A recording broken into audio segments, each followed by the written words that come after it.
Hello दोस्तों, very good morning to all of you. दोस्तों आज डेट है 21 दिसंबर। देखते हैं करंट अफेयर न्यूज़ में कौन कौन सी न्यूज़ इंपॉर्टेंट है हमारे एग्जाम पॉइंट ऑफ व्यू से। इनको बुक्स वगैरह मंगाने होंगे दोस्तों, हमने डिस्क्रिप्शन लिंक में नीचे लिंक दिया हुआ है, वहाँ से डायरेक्टली आप बुक्स को ऑर्डर कर सकते हो। जिन्होंने अभी तक ऐप डाउनलोड नहीं किया है उनसे रिक्वेस्ट है कि प्लीज़ ऐप डाउनलोड कर लीजिए, ठीक है। आपको करंट अफेयर अपडेट यहाँ भी मिल जाया करेंगी। और जिनको फाउंडेशन कोर्स लेना है, देखो बहुत सारे बच्चे ऐसे हैं जो एनसीईआरटी की रिक्वेस्ट कर रहे हैं कि सर प्लीज़ हमें मतलब थोड़ा सा टाइम दीजिए, हम पैक लेंगे तो हमें भी 1000 रुपीज़ का ऑफ दीजिए। तो एनसीईआरटी में दोस्तों अराउंड 1500 के आसपास बच्चे हैं, ठीक है। तो उन सारे बच्चों को हम 1000 रुपीज़ का ऑफ देंगे। जो हमारे पहले से स्टूडेंट्स हैं उनको 1000 रुपीज़ का ऑफ मिलेगा, ठीक है।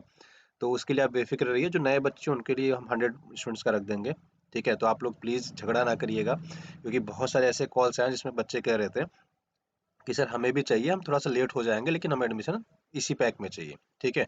तो सबको मिलेगा पैक में एडमिशन, उसके लिए परेशान ना होइएगा आप लोग, ठीक है। जितने हमारे ओल्ड स्टूडेंट्स हैं उन सबको 1000 रुपीज़ का इसमें ऑफ रहेगा, ठीक है ना। और एनसीईआरटी की बात सॉरी एनसीईआरटी की बात करें अगर, तो आप एनसीईआरटी अगर जिन्होंने अभी तक नहीं लिया, लेना चाहे तो आप ज्वाइन कर सकते हैं, ठीक है। इसमें और फीचर्स और ऐड कर दिए गए हैं, ठीक है। तो आप इसको ज्वाइन कर सकते हैं। पेमेंट देखो 3 तरीके से आप कर सकते हो। एक तो ऐप के थ्रू कर सकते हो, एक अकाउंट में पे कर सकते हो, किसी मोबाइल नंबर पे फ़ोन पे, पेटीएम, गूगल पे, भीम यूपीआई के थ्रू भी पेमेंट कर सकते हैं, ठीक है। चलिए करंट अफेयर की बात करते हैं। Young champion of the earth.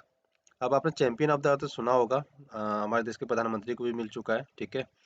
अब बेसिकली क्यों दिया जाता है, अगर इसकी बात करें तो आपने पर्यावरण के लिए कुछ अच्छा किया हो, ठीक है, या ग्लोबली कुछ अच्छा किया हो, इसके लिए बेसिकली दिया जाता है। तो चर्चा में क्यों है, हम क्यों पढ़ रहे हैं, क्योंकि किसी न किसी भारतीय को कहीं ना कहीं इंडिया से रिलेट होगा, तभी हम बेसिकली पढ़ रहे हैं इसको, ठीक है। तो young champion of the earth की बात करें तो 2017 में इसकी शुरुआत की गई थी।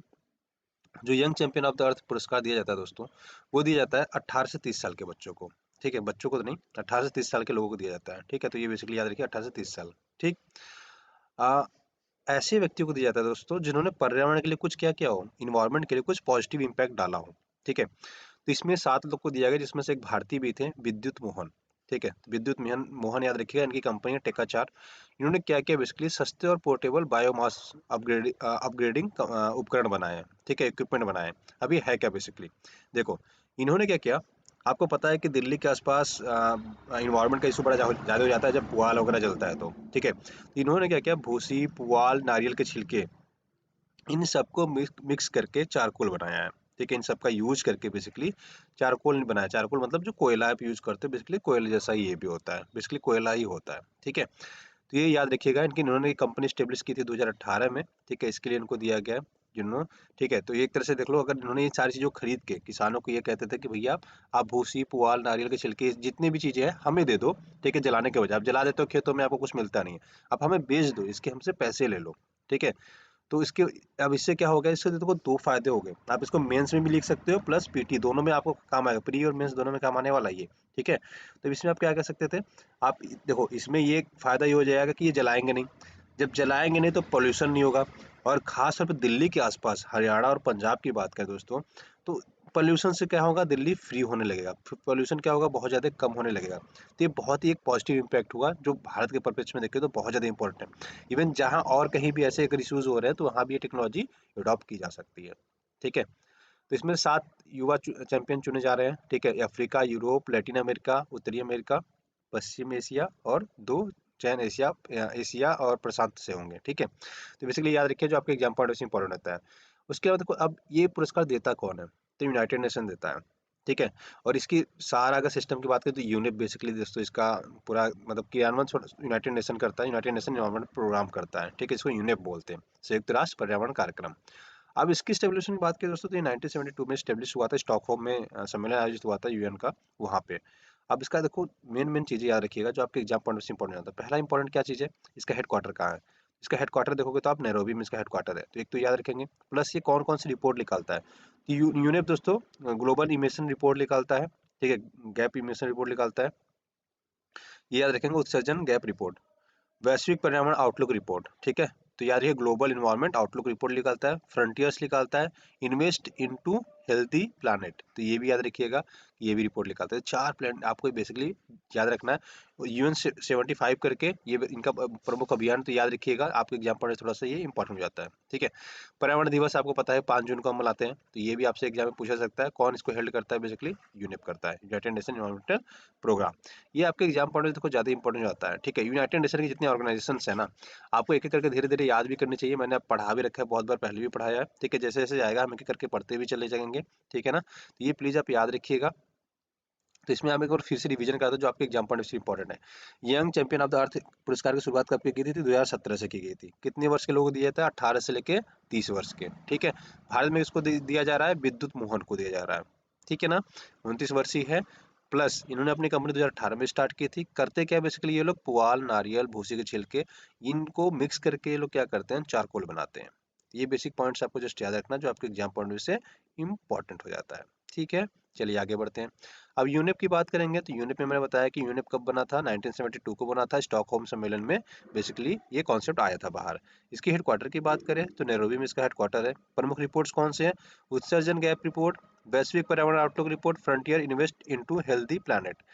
तो ग्लोबल बेसिकली अगर बात करें, एक सबसे ज्यादा इंपॉर्टेंट की बात करें तो उत्सर्जन गैप रिपोर्ट याद रखिएगा। और वैश्विक पर्यावरण, पर्यावरण आ जाता है तो लोग रट लेते हैं उसको, पर्यावरण इन्वायरमेंटल, तो इससे अब याद रख लेते हैं। लेकिन उत्सर्जन गैप रिपोर्ट को थोड़ा सा पढ़ के रखिएगा जो आपके एग्जाम पॉइंट से रिलेवेंट हो जाता है।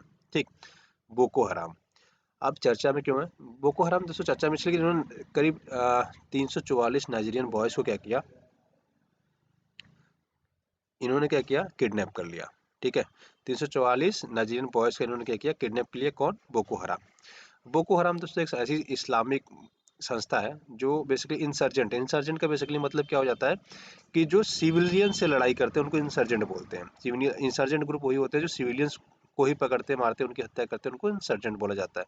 तो ये वायलेंट इस्लामिक इंसर्जेंट ग्रुप है, मतलब ये लोग मार काट करने में कोई थोड़ा सा भी, मतलब बेसिकली ये लोग उसमें वो नहीं करते हैं। आपको मारकाट करना है तुरंत करके वो खाली हो जाएंगे। ठीक है, तो इसमें कोई मतलब एक होता है ना रहम रहम करना, बेसिकली वो रहम नहीं करते इनके ऊपर। तो ये कहाँ पे फैले हुए देखोगे तो आप, इधर चांद आ जाता है, इधर नाइजर आ जाता है, इधर नाइजीरिया है। तो मेजरली ये जो एरिया आता है नाइजीरिया वाला, ये इस इलाके में रहते हैं।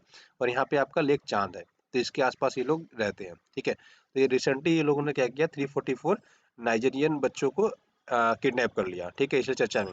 तो आपसे एग्जाम में क्या क्वेश्चन पूछेगा? एग्जाम में एक तो मैपिंग से क्वेश्चन पूछ सकता है कि लेक चार्ट से कौन कौन सी कंट्री लगती है, ये पूछा जा सकता है। नाइजीरिया के कौन कौन से पड़ोसी देश है, ये पूछा जा सकता है। ठीक है, कैमरून है, चाद है, नाइजर है, ठीक है, बेनिन है। ये आपसे डायरेक्टली हो सकता है पूछ लिया जाए। ठीक है, उसके अलावा आपसे क्या क्वेश्चन पूछा जा सकता है? हो सकता है आपसे दोस्तों डायरेक्टली क्वेश्चन ये पूछा जाए कि बोको हराम हाल ही में चर्चा में था, क्या है? तो याद रखिए वायलेंट इस्लामिक इंसर्जेंट है। ठीक है, तो ये बेसिकली आपके एग्जाम पॉइंट से इंपॉर्टेंट हो जाता है। ठीक है, तो वायलेंट इस्लामिक इंसर्जेंट है, कहाँ पे है? अफ्रीका में। तो याद रखिएगा इंडिया में भी नहीं है, अफ्रीका में है। तो ये आपके एग्जाम पॉइंट से थोड़ा सा ज्यादा रिलेवेंट हो जाता है। ठीक है, चलिए। Paris find the appointment of too many womens in senior positions. अब ये थोड़ा सुन के आपको शौक लगेगा कि अरे ऐसा कैसे हो सकता है, राइट? तभी क्या हुआ कि जो आपकी पेरिस सिटी है उनकी अथॉरिटीज ने क्या किया, लगभग 69% पोजीशन पे, सीनियर पोजीशन पे क्या किया, वुमेन्स को अपॉइंट कर दिया। किनको अपॉइंट कर दिया? वुमेन्स को अपॉइंट कर दिया। अब जैसे ही उन्होंने वुमेन्स को अपॉइंट किया तो इसके लिए इनको फाइन दिया, फाइन इम्पोज किया कितना? 80 लाख रुपए का। क्यों किया गया भैया?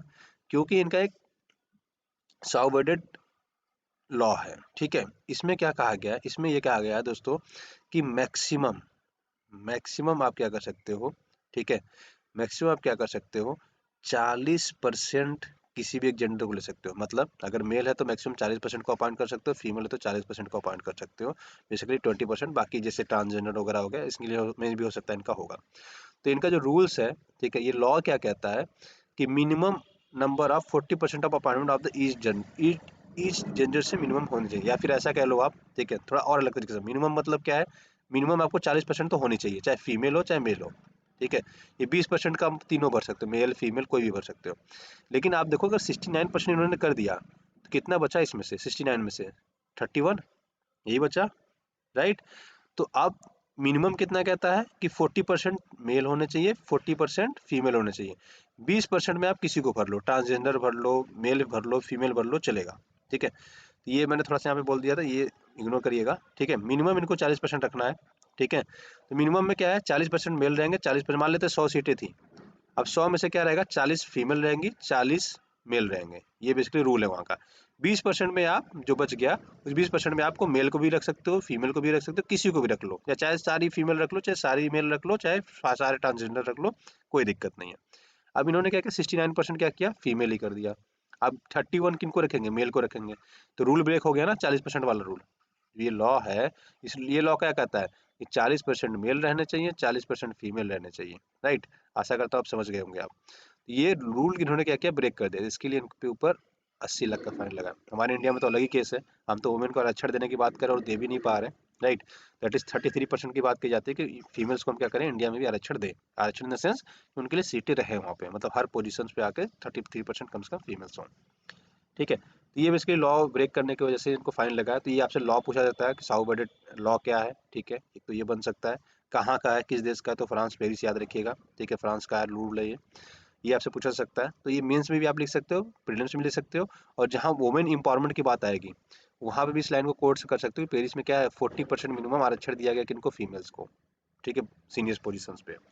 ये सारी चीज़ें हैं जो दोस्तों आपको pre plus mains point of view से पढ़ेंगे तो आपको चीज़ें ज़्यादा अच्छे से समझ में आएगी। देखो हिंदी इंग्लिश के लिए प्लीज़ ना रोइए कि सर इंग्लिश में आप चीज़ें ला रहे हो, हिंदी में ला रहे हो। मुझे जहाँ से चीज़ें सही लगती हैं मैं वहाँ से दोस्तों आपको दे रहा हूँ, ठीक है।